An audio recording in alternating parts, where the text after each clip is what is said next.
कैसे भी करके चुनाव जीतने और सत्ता का सुख भोगने के कांग्रेसी रवैये ने 60 सालों में इस देश के छोटे छोटे जख्मों को भी नासूर बना दिया।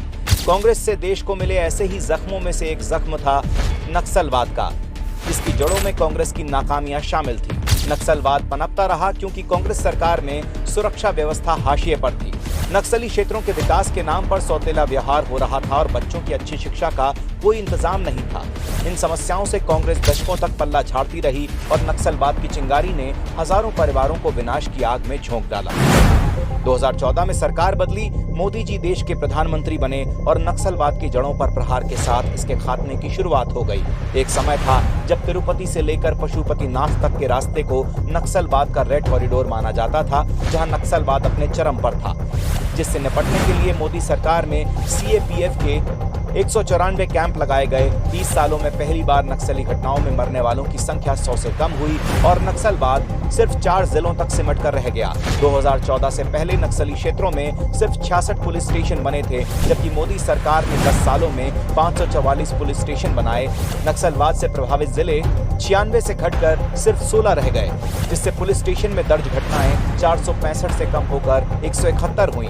कांग्रेस सरकार में हुई नक्सलवाद की 16,463 घटनाएं मोदी सरकार में आधी से भी कम रह गईं। कश्मीर, नॉर्थ ईस्ट सहित कई क्षेत्रों के 13,000 नक्सली हिंसा के रास्ते को छोड़कर समाज की मुख्य धारा में शामिल भी हो चुके हैं। कांग्रेस की सरकारों में रुक चुका नक्सली क्षेत्रों का विकास आज मोदी सरकार में प्रगति के नए अध्याय लिख रहा है। कांग्रेस सरकार नक्सली क्षेत्रों में 10 सालों में सिर्फ 2,900 किलोमीटर सड़क ही बना सकी, जबकि मोदी सरकार ने 14,400 किलोमीटर सड़कों का जाल बिछा दिया। कांग्रेस राज में मोबाइल कनेक्टिविटी से अछूते रहे नक्सली एरिया में मोदी सरकार 6,000 मोबाइल टावर से कनेक्टिविटी प्रदान कर चुकी है।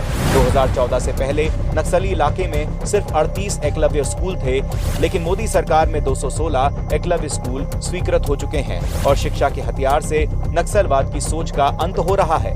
एक और हिंसा फैलाने वाले नक्सलियों पर मोदी सरकार काल बनकर टूट रही है, तो वहीं दूसरी ओर 14,000 प्रोजेक्ट्स के माध्यम से लगातार नक्सली क्षेत्रों का विकास भी कर रही है, ताकि नक्सलवाद की सोच से बाहर निकलकर आने वाली पीढ़ी अपने और अपने परिवार को स्वर्णिम भविष्य दे सके।